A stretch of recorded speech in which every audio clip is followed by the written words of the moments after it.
শুভেচ্ছা প্রিয় দর্শক, স্বাগত জানাচ্ছি RICL TMX স্ট্রেট কাটের সাথে আছে আমি দীপ্তি চৌধুরী এবং আমার সঙ্গে আজকে প্রশ্ন উত্তরে মুখোমুখি রয়েছেন জনাব শফিকুল আলম, সম্মানিত প্রেস সেক্রেটারি, মাননীয় প্রধান উপদেষ্টা। Welcome, thanks for coming to my show. Thank you. আমরা সরাসরি প্রশ্নে যাই বরঞ্চ। বাংলাদেশে এমনকি পৃথিবীর অন্য কোনো দেশেও আসলে আমেরিকা ছাড়া যদি আমি বলি প্রেস সেক্রেটারিদের খুব একটা সামনে আসতে দেখা যায় না। আমরা হোয়াইট হাউসে দেখেছি প্রতিদিনই মোটামুটি নিয়মিত প্রেস ব্রিফিং করেন প্রেস সেক্রেটারি। অন্তর্বর্তীকালীন সরকারের সময়ে আপনাকে আমরা বেশ সামনে দেখতে পাই, আপনি খুব খোলাসা করে বিভিন্ন বিষয়ে কথা বলেন। এটাকে কি আমরা একটা পরিবর্তন হিসেবে দেখবো? মানে এটা আসলে কার চয়েস? এটা কি আপনার ব্যক্তিগত চয়েস? না, এখানে তো ব্যক্তিগত চয়েসের কোনো বিষয় না। এটা আমরা চাচ্ছিলাম যে এই গভর্নমেন্ট চাচ্ছিল যে অনেক বেশি ট্রান্সপারেন্ট হতে, একটা ওপেননেসে আমরা বিশ্বাস করি। তো আমরা কি করছি, আমাদের কি কি কাজ, আমরা কোন কোন বিষয়ে আমাদের অভিমতটা কি, আমরা কিভাবে ভাবছি এবং কি কি কাজ আমরা করব, সেই পুরো বিষয়গুলো ভিউয়ারদেরকে, আমাদের পিপলদেরকে আমরা জানাতে চাই। সেটার আলোকেই এই প্রফেসর ইউনূস ভাবলেন যে সেক্ষেত্রে আমাদের নিয়মিত যাতে ওনার যে প্রেস উইংয়ের লোক, যে আমি প্রেস সেক্রেটারি আছি, আমরা যাতে কথা বলি। এই ব্যাপারটা আসলে জনমনেও আপনার এবং আপনার কাজে নিয়ে মানুষের অনেক ধরনের প্রশ্ন। একটু যদি জানতে চাই আমাদের দর্শকদের জন্য যে প্রেস সেক্রেটারি আপনি যে দায়িত্ব রয়েছেন তার কাজের পরিধিটি আসলে কি? আপনার কি প্রেস সেক্রেটারির কাজটা হচ্ছে যে আমি তো press secretary to the chief adviser. Chief অ্যাডভাইজারের অফিসে যে কাজগুলো হয়, উনি যে কাজগুলো করেন বা ওনার সাথে সম্পৃক্ত যে লোকগুলো আছে, যে অফিস ব্যুরোক্রেট আছে, তারা যে কাজগুলো করেন সেটা মানুষকে তুলে ধরা। প্রতি সপ্তাহে 3টা প্রেস কনফারেন্স করি, সেখানে আমরা সবাই যে কেন, আপনিও যদি চান যে আমি প্রেস কনফারেন্সটা কভার করব, আমরা আপনার জন্য এক্সেস রাখি এবং সেই এক্সেসটা সবার জন্য। এটার জন্যই আমরা দেখবেন যে আমরা এই প্রেস কনফারেন্সটা আমরা কিন্তু যমুনাতেও করছি না, আমরা তেজগাঁওয়ে চিফ অ্যাডভাইজারের অফিসেও করছি না, আমরা করছি হচ্ছে এমন একটা ইন্ডিপেন্ডেন্ট লোকেশনে এনিওয়ান ক্যান অ্যাক্সেস, সেটা আমরা করছি। আমরা একটা 600 সাংবাদিকের জন্য আমরা একটা হোয়াটসঅ্যাপ পেজ করেছি। আমরা প্রতিদিন যে নিউজগুলো জেনারেট হয়, যে অ্যাক্টিভিটিস হয়, সেগুলোর জন্য আমরা, এবং এইখানে আপনি দীপ্তি চৌধুরী যদি মনে করেন যে আমি এটা অ্যাক্সেস করবো, আমি want to be a member, you can just send us a note যে আমাকে এখানে মেম্বার, আমরা ইমিডিয়েটলি করে নেব। এটাও it's open for everyone. RICL TMX, যুগের পর যুগ স্থাপনা থাকে মজবুত। VRM প্রযুক্তির RICL TMX। দেন আমরা একটা ইনস্টাগ্রাম পেজ করেছি, আমরা ফেসবুক পেজ করেছি, আমরা এক্স ফরমার টুইটার পেজ করেছি, এবং এছাড়াও আমাদের নিয়মিত আমাদের ফোনের নাম্বারগুলো আমরা সমস্ত সাংবাদিকদেরকে দিয়ে রেখেছি। Anyone can call us, anyone. সে আমাকে বা আমাদের ডেপুটি প্রেস সেক্রেটারি, আমাদের অ্যাসিস্ট্যান্ট প্রেস সেক্রেটারি বেশ কিছুজন আছেন, সবাইকে ফোন দিতে পারেন, কোনো বিষয়ে কোয়েরি করতে পারেন। এটা পুরো জিনিসটা হচ্ছে যে একটা গ্রেটার ওপেননেস তৈরি করা, যাতে জনগণের কাছে অ্যাকাউন্টেবল হই আমরা। সো আপনি যখন আসলে ব্রিফিং করেন, অনেক জটিল এবং আলোচিত বিষয়ে আপনি কথা বলেন, ব্যাখ্যা দেন, অনেকের বক্তব্য যে আপনি সেগুলোতে আসলে আপনার ব্যক্তিগত মতামতেরও প্রতিফলন ঘটে। সেই অভিযোগটা আসলে কতটা সত্য? না, কই, আমি তো দেখি না সবটুকুই কি আমাদের মাননীয় প্রধান উপদেষ্টা না। এটা তো ধরেন আমি এটা অনেক ক্ষেত্রে এক্সপ্লেইন করতে হয় একটা বিষয়, হ্যাঁ, একটা ডিসিশন। কালকে যেমন ধরেন একটা স্টেট ব্রডকাস্টার বিটিভির কাজটা কি, এইটা নিয়ে একটা আমাদেরকে কোশ্চেন আসলো যে আমরা এই বিষয়ে ওদেরকে ইন্ডিপেন্ডেন্স দিব কিনা বা ওদের ইন্ডিপেন্ডেন্ট আছে কিনা। এই জন্য এখন এই বিটিভির কাজটা আমি যখন এক্সপ্লেন করতে যাব আপনার কাছে, তখন তো আমার যেটা চিন্তা ভাবনা বা আমি যেভাবে বুঝি বা আমাদের গভর্নমেন্ট যেভাবে, এটাকে আমি পুরো বিস্তৃতভাবে আমি এটা বুঝাতে চাই। তো ওই বুঝাতে গেলে যেটা হয় যে অনেকে ভাবে যে আমি বুঝি আমার পার্সোনাল ওপিনিয়ন দিচ্ছি। পার্সোনাল ওপিনিয়ন কিছু না, এটা হচ্ছে যে পুরো সবার যে জ্ঞান, যে পুরো আমাদের স্টেট মেশিনারি সমস্ত ইয়েতে আমি এটাকে জানাতে চাই যে দিস ইজ হোয়াট ইজ। আমরা স্টেট ব্রডকাস্টার কি করবে, তারা কতটা এক্সপ্যান্ডেড রোল নেবে, সেক্ষেত্রে তার ইন্ডিপেন্ডেন্সটা কতটুকু। তো ফলে হয় কি, আমি কেননা বাংলাদেশে তো এই ধরনের প্রেস কনফারেন্সের সাথেই তো মানুষ অভ্যস্ত না, ফলে মানুষ ভাবতেছে যে আমি বুঝি আমার পার্সোনাল ওপিনিয়ন দিচ্ছি। বাট দিস ইজ, আপনি বলতে পারেন একটা ক্লাসিক একটা প্রেস সেক্রেটারি এই কাজটাই করে বাইরে। আপনার কমিউনিকেশন স্কিল তো অসাধারণ, তো আপনি সোশ্যাল মিডিয়াতেও বেশ অ্যাক্টিভ, বিভিন্ন বিষয়ে আপনি লেখালেখি করেন। সেটার সঙ্গে আপনার প্রফেশনের আসলে কি সম্পর্ক? সেটা কি একেবারে আপনার ব্যক্তিগত নাকি না না, সেটাও আপনার ওইখানে যেহেতু press এখন secretary আমি হিসেবে? যেহেতু প্রেস সেক্রেটারি, তো আমি যাই লেখি না কেন মানুষ বলবে যে এটা একটা প্রেস সেক্রেটারির মত। তো এটা আসে, কিন্তু আমি যেহেতু আগে আমার একটা ক্যারি ওভারের একটা বিষয় আছে, যেহেতু আমি আগে প্রচুর লিখতাম, আমি দুইটা ডায়েরি লেখি, সেটা হচ্ছে যে একটা হচ্ছে ঢাকা ডায়েরি আর একটা হচ্ছে village diary. Dhaka diary village diary লিখতে গেলে এটা আমার গত ধরেন 10 বছর ধরে প্রায় আমি এটা কাজটা করছি। Okay. তো এটা আমার আগে আমি প্রতিদিন 1000 ওয়ার্ডের মতো লিখতাম, আমি খুব অবসেসিভ রাইটার। তো ওইটারই আর কি হাত পা নিষ্পিস করে সেগুলো কিছু লেখি, মানুষ বুঝে যে দিস ইজ পিওরলি আমি একটা জায়গায় গেলাম, আমি আমার গ্রামে গেলাম, আমার বাপ মার কবর জিয়ারত করলাম বা কবর দেখলাম বা একটু গ্রামের মাঠ দিয়ে হাঁটলাম, সে আমি কয়েকটা ছবি নিয়ে আমার ছবি পোস্ট করতেও ভালো লাগে। তো সেটা হ্যাঁ, আপনার একটা ছবি ভীষণ আলোচিত হয়েছে, আপনি আপনাকেই ব্যঙ্গ করে একটা গ্রাফিতে আকার ইটস ওয়েলকাম, এটা ইটস আমরা বলতে চাই যে আমি বলতে চাই যে ইটস ওয়েলকাম। আপনি আমাকে মোকারি করতেই পারেন, আমার সব কিছু যে আপনার পছন্দ হবে তা না। যে লোকটা ধরেন একটা বিষয়ে খুবই ভয়াবহ ডিসলাইক করে একটা জিনিসকে, দেখা গেলো যে আমি ওইটাকে লাইক করছি, তো তাহলে কি তার ওই ডিসলাইকটা আমার উপরেও আসছে, তা আমি কি এটাকে স্টপ করব? কিন্তু আমার তো এটা এই ধরনের অনেক কিছু হয়। লাভলি। একটুখানি আমাদের সামগ্রিক অবস্থায় আসি। আমরা জানি যে বিগত সরকারের আমলে মিডিয়া হাউসগুলো কিংবা আমাদের যে গণমাধ্যম, সংবাদ মাধ্যম, সেগুলো একটা কুক্ষিগত অবস্থায় ছিল, কন্ট্রোলড ছিল, সেটা আমরা এখন বলতে পারি, তখন হয়তো অনেকেই বলতে পারিনি আমরা। এই কুক্ষিগত হয়ে যাওয়ার পেছনে সরকারের দায় কতটা, আর আমাদের মিডিয়া হাউসগুলো বা সংবাদ মাধ্যমের দায় কতটা বলে মনে করেন আপনি? ওই সময়ে আসলে আমি যেহেতু পুরো সময়টা একটা বিদেশি নিউজ এজেন্সিতে ছিলাম, আমি এএফপির বাংলাদেশ প্রধান ছিলাম, আমি প্রায় 20 বছর ওইখানে ছিলাম এবং 13টা বছর আমি ওদের ব্যুরো চিফ ছিলাম, মানে বাংলাদেশ প্রধান। তো ফলে আমি যেটা মনে করি যে প্রেশার তো সবসময় থাকে গভর্নমেন্টের তরফ থেকে, কিন্তু আপনি কতটুক প্রেশারটা নেবেন বা কতটুক ঠেলে দিবেন সেটা আপনার অনেকটা চয়েসের উপর নির্ভর করে।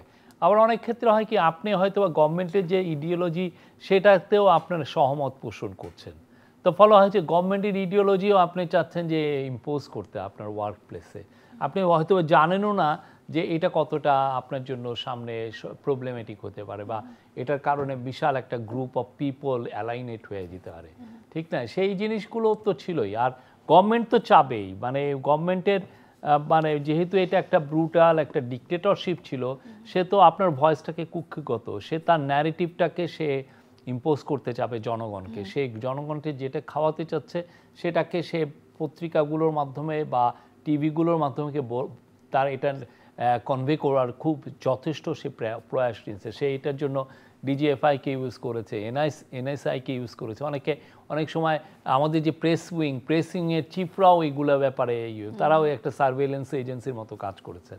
কিন্তু কথা হচ্ছে যে আপনি যদি ট্রুলি জার্নালিজমের ইথিক্সে বিশ্বাস করেন, জার্নালিজম ইন্ডিপেন্ডেন্সে বিশ্বাস করেন, তাহলে হয় কি আপনি এটাকে পুশব্যাক করবেন। আপনি জানেন কিভাবে, এটার একটা ওয়েও আছে। আপনি যদি অনেক ভালো সিরিয়াস জার্নালিজম করেন অনেক সময় পুশব্যাক করা যায়, কিন্তু আনফর্চুনেটলি বাংলাদেশের অনেক সাংবাদিক সেটা করেন নাই। না করে যেটা হয়েছে যে ওই গভর্নমেন্ট যে বয়ানটা তৈরি করতে চেয়েছিলেন, হ্যাঁ, খুবই একটা রিপ্রেসিভ একটা উন্নয়নের গল্প, আপনি সেই বয়ানটাকে আপনি আরও তৈরি করাতে সাহায্য করেছেন। আপনাকে একটা উদাহরণ দেই, যেমন ধরেন পদ্মা ব্রিজের আপনার প্রতিটা স্প্যান তো আপনার রিপোর্ট করার কথা না, একটা করে স্প্যান করা হচ্ছে, আপনি যাচ্ছেন যে আজকে পদ্মা ব্রিজের 52তম স্প্যান করা হলো, কালকে আপনার 3-7 দিন পরেই আবার 53তম স্প্যান, এই পদ্মা ব্রিজ, এই যে আপনার এটা দিয়ে আপনি কি বোঝাতে চাচ্ছেন? পুরো ব্রিজটা হলেই তো আপনি বলতে পারেন যে একটা ব্রিজ হলো, পুরো সাউদার্ন বাংলাদেশের সাথে বাংলাদেশের কানেকশনটা হলো। কর্ণফুলীর নিচে টানেল করা হলো $1 বিলিয়ন, এটা কি আদৌ দরকার ছিল তখন? আপনি কিন্তু কোনো এক্সপার্টকে দিয়ে এই কথাটা বলাতে পারতেন, আপনি না বলে, কিন্তু আপনি একটা জার্নালিস্টকে এই দায়িত্বটা পালন করেছেন। তারা কিন্তু গভর্নমেন্টের ন্যারেটিভকে, হ্যাঁ আমরা এটা করার কারণে দেশ চেঞ্জ হয়ে যাচ্ছে, দেশ তো চেঞ্জ হয় না, এতে যেটা হয়েছে দেশ আরো ঋণগ্রস্ত হয়েছে। এখানে এটাও প্রশ্ন যে এই নিউজটা কেউ করলে তখন টিকে থাকতে পারতো না, টিকে থাকতে পারতো। আপনি এটার জন্য একটা ওয়ে আছে, মানে এটার আপনি ভালো দিকটাও বলতেন, খারাপ দিকটাও বলতেন, ওয়াইডলি এটা শেয়ার হতো। এই জায়গায় তো আপনার অ্যাজ এ জার্নালিস্ট হিসাবে আপনার মুন্সিয়ানাটা এটা, একটা গভর্নমেন্ট অলওয়েজ চাবে আপনি তার পজিটিভ দিকটাই বলেন, আমার যে নেগেটিভ দিকটা এটা আপনি বলবেন না। তো আমাদের মিডিয়ার ক্যারেক্টারিস্টিকই তো আসলে ওইটাই দাঁড়িয়ে গেছিল। এটা কবে থেকে আসলে শুরু হয়েছে? এটার অনেক পুরনো অভ্যাস, এটা এমন না যে নতুন অভ্যাস। এটা হচ্ছে কি, এটার কারণে অনেকে দেখেছেন যে এটা করলে তো আমি বেনিফিট পাই, আমি একটা পূর্বাচলের প্লট পাবো, আমি একটা অনেক বড়, এখন দেখেন না অনেক জার্নালিস্টের যে ট্রানজ্যাকশনের হিসাব আসছে, কারো 100-200 কোটি টাকাও ইয়ে হচ্ছে। আমি তো অনেক ভালো জায়গায় চাকরি করেছি, অনেক ভালো বেতনে চাকরি করেছি। RICL TMX, যুগের পর যুগ স্থাপনা থাকে মজবুত। VRM প্রযুক্তির RICL TMX। তাও তো আমার অত সেভিংস নেই, কয় টাকা আমার সেভিংস আছে? Sir, what about the pressure of DGFI ওর গোয়েন্দা সংস্থা যেটা আছে সরকারের, যে মিডিয়া হাউসগুলো আসলে প্রচার করতে পারছে না, এরকম হয়েছে, অনুষ্ঠান চলাকালীন অবস্থায় বন্ধ করে দেওয়া হয়েছে অনুষ্ঠান। আপনি কেন এই গেস্টকে এনেছেন যে বিরুদ্ধে কথা? না, আমি এটা যে ছিল না আমি এটা অস্বীকার করছি না, এটা দ্যাট ওয়াজ রিয়াল। আমি বলতেছি এর মধ্যেও there are ways to like do journalism, that's my, আমি বলি নাই যে এইটা ছিল না, অবশ্যই ছিল। আমরা এসে যে কাজটা করেছি, আমরা DGFI NSI এদেরকে মানা করে দিয়েছি যে কোনো ধরনের কোনো ইন্টারফেয়ার করা যাবে না, এটা আপনাদের কাজ না, করবেন না। আপনার যদি মনে হয় যে একটা নিউজ ভুল আছে আমাদেরকে জানান, আমরা টেক আপ করবো, বলবো যে আপনার এটা ভুল। এখন কি তাহলে তারা কোনো মিডিয়া হাউসে যাচ্ছে না বা ফোন করছে না? যেতে পারে, বাট কোনো ধরনের কোনো ইন্টারফিয়ারেন্স নাই, এবং যদি হয় আমাদেরকে জানাবেন, we will take actions. Thank you so much. স্বৈরাচারের দোসর একটা খুবই প্রচলিত একটা টার্ম হয়ে গেছে, এবং সাংবাদিকদের বেলায় তো এটা একেবারে ঢালাওভাবে দেয়া হচ্ছে। বিশেষ করে বলতে পারি যে বিগত সরকারের আমলের কারো ইন্টারভিউ যে নিয়েছে, যদি প্রয়োজন হয় কখনো তাকে ওই ছবিটা দিয়ে আসলে বলা হচ্ছে স্বৈরাচার। আমি আমার কথা বলতে পারি যে বিভিন্ন মন্ত্রী এমপিদের আমার ইন্টারভিউ নিতে হয়েছে, বা আরও অনেককে নিয়েছেন। যদি প্রয়োজন মনে করেন সেই ছবিগুলো দিয়ে তাকে শেভিং করা থেকে শুরু করে একেবারে সোশ্যালি ব্লেম করা, সব কিছু রয়েছে। স্বৈরাচারের দোষর আমরা কোন সাংবাদিকদের বলতে পারি স্যার? ওই সময় ধরেন কিছু কিছু আপনি যদি টিভিগুলো দেখতেন, যে জুলাই আগস্টের কথাই আমি যদি বলি, তখন দেখবেন যে অনেকে এই যে স্টুডেন্টরা যারা প্রোটেস্ট করছে, যারা গুলি করে যাদেরকে মারা হচ্ছে, যারা চোখ হারিয়েছে, তাদেরকেই আবার কিছু কিছু সাংবাদিক বলছে যে এরা হচ্ছে টেরোরিস্ট, এরা দুর্বৃত্ত, এরা দুষ্কৃতিকারী।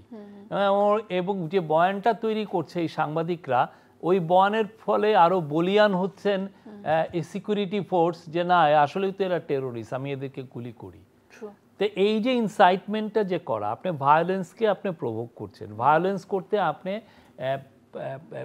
পুলিশকে আরো আপনি ইনস্টিগেট করছেন। কোশ্চেনটাই করা হচ্ছে হাসিনাকে এমনভাবে যাতে হাসিনা যাতে ওনার এগেনস্টে অ্যাকশন নেয়। এটার জন্য জলজন্ত উদাহরণ হচ্ছে হাসিনার 15 বছরে যতগুলো প্রেস কনফারেন্স করেছে, আপনি সবগুলো নিয়ে টান দেন, সবই তো ইউটিউবে আছে, দেখবেন যে কি ভয়াবহভাবে কোশ্চেনগুলো করা হয়েছে। একজন সাংবাদিক কোশ্চেন করে আর একটা গ্রুপ অফ পিপলকে স্টিগমাটাইজ করছেন, এগুলো তো ঠিক না। প্রেস ব্রিফিংয়ে বলেছেন যে রাজনৈতিক দলগুলোর সাথে আলোচনা করে অভ্যুত্থানের ঘোষণাপত্র তৈরি করবে সরকার। যদিও প্রথমে আসলে বলা হয়েছিল যে বৈষম্য বিরোধী ছাত্র আন্দোলন থেকে তারা বিপ্লবের ঘোষণাপত্র দেবে, তখন আপনি বলেছিলেন যে সরকারের সাথে এটার কোনো সম্পর্ক নেই, এবং পরবর্তীতে আপনারা বলেছেন যে সরকার থেকে এটি আসবে, এবং বৈষম্য বিরোধী ছাত্র আন্দোলন আলটিমেটাম দিয়েছে 15ই জানুয়ারির মধ্যে আপনাদেরকে এই ঘোষণাপত্র দেওয়া হবে। তারা আবার এটাকে বিপ্লবের ঘোষণাপত্র বলছিলেন, যে তারা যখন 31শে ডিসেম্বর এটি ঘোষণার কথা বলেছিলেন। এগুলো নিয়ে একটু বলবেন যে কোন আপডেটে রয়েছে? আমরা তো আসলে কোনো আলোচনার কথা আমরা বলেছি যেটা সর্বসম্মতিক্রমে পলিটিক্যাল পার্টিগুলো যেটা অ্যাডপ্ট করবে আমরা সেটার সাথে আছি। আপনারা কি আলোচনা শুরু করেছেন? সাম সর্ট অফ কমিউনিকেশন তো সবসময়ই থাকে, ঠিক না? সেটা তো আর ঘটা করে বলার মতো তো আর কিছু নেই। এটা ফার্ম আপ হলে, এটা একটা ফার্ম আপ হলে আপনারা জানতে পারবেন। গণ অভ্যুত্থানে সরকারের পতনের পর বেশ কিছু সাংবাদিকের বিরুদ্ধে ফৌজদারি মামলা দায়ের করা হয়েছে, অনেকের বিরুদ্ধে হত্যা মামলা দায়ের করা হয়েছে, যেটার সাথে হয়তো আপাত দৃষ্টিতেই বোঝা যায় কোনো সম্পর্ক নেই। এটা নিয়ে আসলে কি বলবেন আপনি?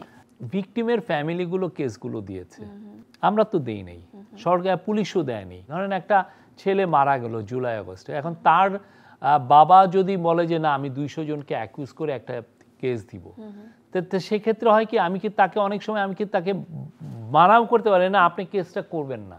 এবং সেক্ষেত্রে আমরা কি করছি যে যাতে কেউ হ্যারেস না হন, যাতে কেউ এইখানে অনেক বেশি এই কেসগুলোকে দিয়ে যাতে অনেকে আবার এক্সটোরশনের বাণিজ্য না হয়, এই পুরো কেসগুলোকে আমরা লুক আফটার করার জন্য, এই কেসগুলোকে রিভিউ করার জন্য আমরা একটা কমিটি করে দিয়েছি তথ্য মন্ত্রণালয়ে, একটা এডিশনাল সেক্রেটারির আন্ডারে, এবং সে অনুযায়ী কাজ হচ্ছে। বাহ, চমৎকার।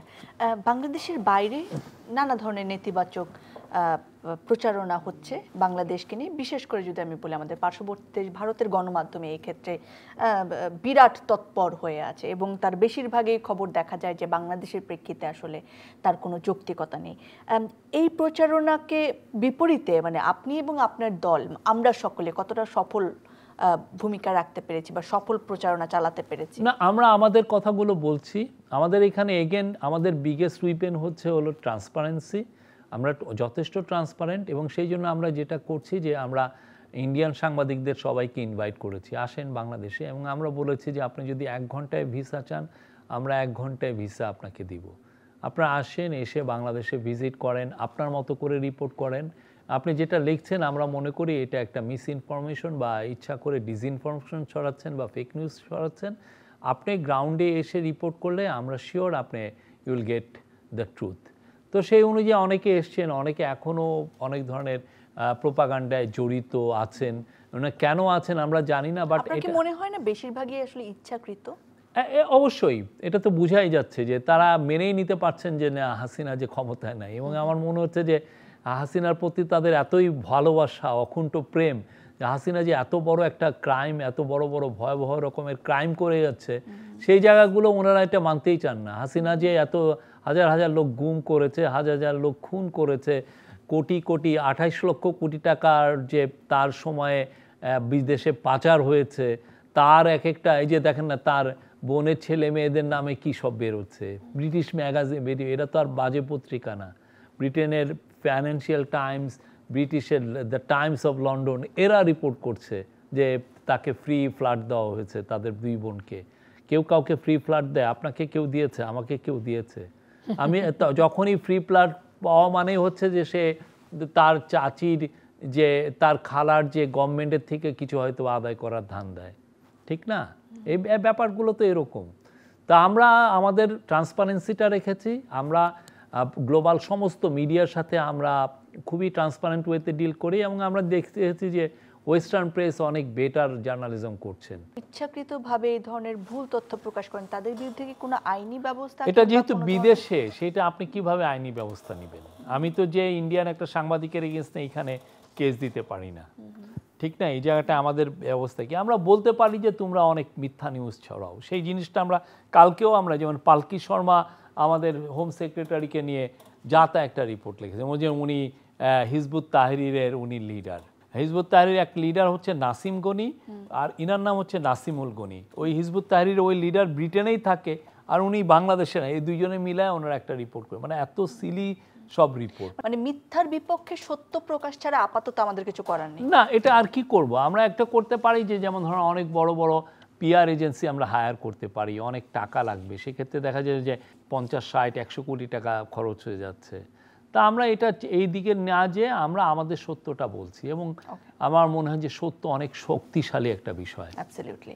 পরাজিত শক্তি যদি বলি পতিত সরকার আওয়ামী লীগ, তারা তো এখন সোশ্যাল মিডিয়াতে ভীষণ অ্যাক্টিভ, এবং সেটা তো আটকানোর ক্ষমতা মোটামুটি আমাদের নেই বললেই চলে। সেটা একটা অবাধ জায়গা, সেখানে যে নানা ধরনের গুজব ছড়ানো হয়, ভুল তথ্য ছড়ানো হয়, সেটা প্রতিহত করার জন্য আমরা আসলে কি করতে পারি? সরকারের পক্ষ থেকে কিছু ভাবা হয়েছে কিনা? ফেসবুককে জানিয়েছি যে তোমাদের প্ল্যাটফর্ম ইউজ করে অনেক ধরনের মিথ্যা নিউজ ছড়ানো হয়। আমরা যথেষ্ট, আমরা ইন্ডিভিজুয়ালি অনেক কেস আমরা দেখছি যে কারা কারা এগুলো করেন মিথ্যা নিউজ হলে। এবং মিথ্যা নিউজের চেয়েও বড় কথা হচ্ছে মিথ্যা নিউজ দিয়ে আপনার ভায়োলেন্সকে ইনস্টিগেট করা, সেটাকে তো স্টপ করা আমাদের একটা সরকারের এটা একটা কাজ, এটা একটা বড় একটা দায়িত্বের মধ্যে পড়ে। সেই দায়িত্বের কাজগুলো আমরা তো করছি। গুড নিউজ হচ্ছে যে বাংলাদেশে ইন্ডিপেন্ডেন্ট ফ্যাক্ট চেকিং প্রতিষ্ঠানের সংখ্যা বাড়ছে, তারাও জনগণকে অ্যালার্ট করছে যে এই জায়গায় এই হচ্ছে। তারা আপনি দেখবেন যে রিউমার, আমাদের এই সংখ্যাটাকে আরো বাড়ানো উচিত না আমাদের? এটা আমি সরকারিভাবে বাড়াতে গেলে, সরকারিভাবে ফেক নিউজকে কমব্যাট করতে গেলে এটা একটা মোরাল একটা হ্যাজার্ড তৈরি হয়। তো এটা ভাববে যে আমি আবার একটা কাউন্টার প্রোপাগান্ডা করছি কিনা। Okay. এটা বরঞ্চেও যদি প্রথম আলো আপনি চ্যানেল আই যদি করে, এটা একটা ইন্ডিপেন্ডেন্ট পজিশন, আপনি যদি এই বলেন যে এই নিউজটা ফেক, আপনার কথার গুরুত্বটা অনেক বেশি। বাট এটা যদি আমার তরফ থেকে আসে যে আমি বলি যে না এটা ফেক, মানুষ ভাবে সরকার বলেছে, আদৌ এটা সত্য কিনা তার একটা চিন্তা হয়। কিন্তু আমাদের মনে হয় যে এটা সোসাইটি, আমরা সরকারের যে দায়িত্বগুলো আমরা সেগুলো করছি, আমরা প্ল্যাটফর্মগুলোকে বলছি যে তোমরা নিজেরাই হায়ার করো third party fact checker, hire করে তারাই এটা, তোমরা বাংলাদেশে ওদের যেমন ফেসবুকের বাংলাদেশে ফ্যাক্ট চেকারের সংখ্যা 2টা না 3টা, অথচ বাংলাদেশে তো ওরা আরও অনেক। ওদের উচিত ছিল বাংলাদেশে 50-60 জনের এমপ্লয়মেন্ট করা ফ্যাক্ট চেকিংয়ের জন্য, সেটা ওরা করছে না। তো অ্যাক্রিডিটেশন কার্ড সম্প্রতি বাতিলের যে ব্যবস্থাটি নেওয়া হয়েছে, সেখানে এটা সত্যি যে গত সরকারের আমলে এমন অনেকে এই কার্ড হয়তো দেয়া হয়েছে যারা হয়তো সেটা ডিজার্ভ করেন না, কিন্তু এই বাতিলের তালিকায় আসলে এমন অনেক মানুষ রয়েছেন যাদেরকে আমরা প্রথিতযশা সাংবাদিক বলেই জানি। এই বাতিলের সিদ্ধান্তটা আসলে কেন নেওয়া হলো? RICL TMX, যুগের পর যুগ স্থাপনা থাকে মজবুত। VRM প্রযুক্তির RICL TMX রড।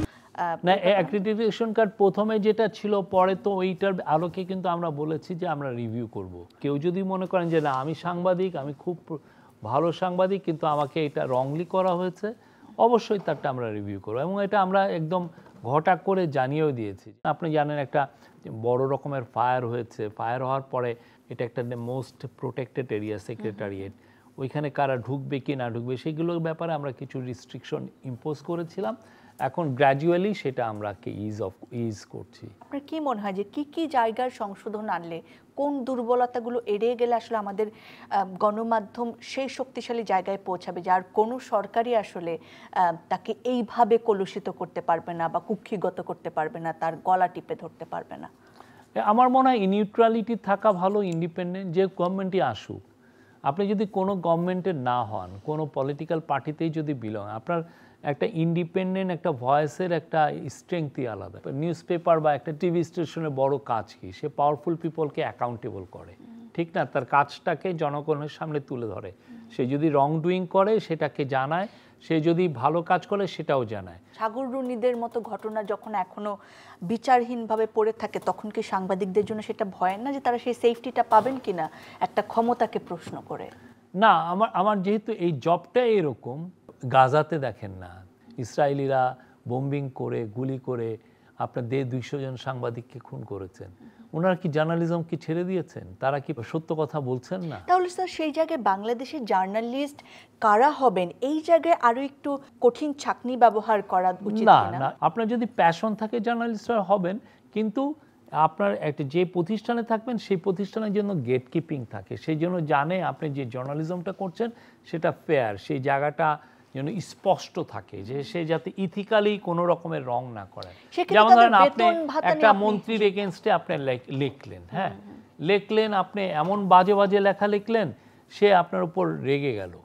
তো আপনি যদি ওই মন্ত্রীর এগেনস্টে বাজে বাজে কথাই লিখতেন, কিন্তু লেখার সময় আপনি ওনাকে জানাতেন যে দেখেন আপনার বিরুদ্ধে এই অভিযোগ আছে, এই অভিযোগের ব্যাপারে আপনার বক্তব্য কি, আত্মপক্ষ সমর্থন। হ্যাঁ হ্যাঁ। তো এই জায়গাগুলো আমার মনে হয় কি জার্নালিস্টরা নিজেদের স্বার্থে অনেক সময় হয় কি নিজেরাই বিক্রি হয়ে যান। বেতন মান, জীবন মান নির্ধারণ একটু উন্নত করা, এই ব্যাপারেও আপনি কথা বলেছেন যে একটা বেতন স্কেল থাকা না, এটা আমাদের জার্নালিজমের একটা খুব বাজে দিক হচ্ছে যে আমরা খুব কম বেতন দেই আমাদের জার্নালিস্টদেরকে। ট্যালেন্টের আমরা দামটা দিতে চাই না। টিভি হোক, রেডিও হোক, নিউজ পেপার হোক, ম্যাগাজিন হোক, ওয়েবসাইট হোক, সবাই মানে জার্নালিস্টদের একটা মিনিমাম বেতন থাকা উচিত।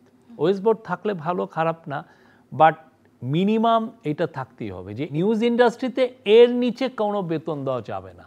আমি যদি সত্যিকার অর্থে এখন আমি যদি ইউনিয়ন করতাম, আমি স্ট্রাইক ডেকে ফেলতাম যে না এর নিচে বেতন দিলে আপনি চলবে না। আপনি ট্রান্সপারেন্সির কথা বলছেন, একটা জায়গায় জনগণের মনে অনেক ধোঁয়াশা, রাজনীতিবিদরা একটা জিনিস চান, ছাত্র নেতারা যারা রয়েছেন বৈষম্য বিরোধী তারা এক ধরনের জিনিস চান যে কখন নির্বাচন হবে, সংস্কার কতটুকু হবে, কতটুকু সংস্কারের পরে নির্বাচন দেয়া হবে, এইটা নিয়ে কোনো নির্দিষ্ট লক্ষ্য, নির্দিষ্ট সময়ে সরকারের দেওয়ার সময় এসেছে বলে মনে করেন না, যে জায়গাটা ট্রান্সপারেন্সি আসলে জনগণের সাথে সরকারের হতে পারে? আমার মনে হয় যে গভর্নমেন্ট এই ব্যাপারে যথেষ্ট ট্রান্সপারেন্ট, বিশেষ করে ইলেকশনের ব্যাপারে গভর্নমেন্টের যে রোড ম্যাপ খুবই সুস্পষ্ট, যারা বলছেন যে সুস্পষ্ট না তারা আসলে ভুল বলছেন, আমি এটা বলবো। আমাদের অবস্থান আবার একটু বলবেন এটা। আমরা তো বলেছি, স্যার সেদিনও বলেছেন যে যদি কম রিফর্ম হয়, মিনিমাম রিফর্ম হয়, সেক্ষেত্রে আমরা আশা করছি যে এই বছর ডিসেম্বরের মতো ইলেকশন হবে। আর যদি দেখা যায় যে না, আমাদের পলিটিক্যাল পার্টিগুলো বা আমাদের স্টেক হোল্ডাররা চাচ্ছেন যে আরো অনেক বেশি একটু ডিপার রিফর্ম, গভীর, মানে এই যদিটার কথাই জানতে চাচ্ছি, যদি আসলে বেশি ডিপার হবে রিফর্ম নাকি হয় কম হবে? সেক্ষেত্রে আমরা আরো 6 মাস যাচ্ছি। এটা খুবই স্পষ্ট তো টাইমলাইন, এখানে তো ইয়ে তো নাই। এখন আপনারা অনেক পার্টি ভাবছেন যে আরো স্পেসিফিক ডেটটা চাচ্ছেন, যে জুনের ডিসেম্বরের 28 তারিখে নির্বাচন কমিশন, এগুলো তো নির্বাচন ইলেকশন কমিশনের কাজ। জি, থ্যাংক ইউ সো মাচ, অনেক ধন্যবাদ আমাদের সময় দেওয়ার জন্য। ধন্যবাদ জানাচ্ছি প্রিয় দর্শক, আপনারা যারা সঙ্গে ছিলেন। আবার নিশ্চয়ই দেখা হবে স্ট্রেট কাট প্রশ্ন নিয়ে, স্ট্রেট কাট উত্তর নিয়ে। সাথেই থাকুন।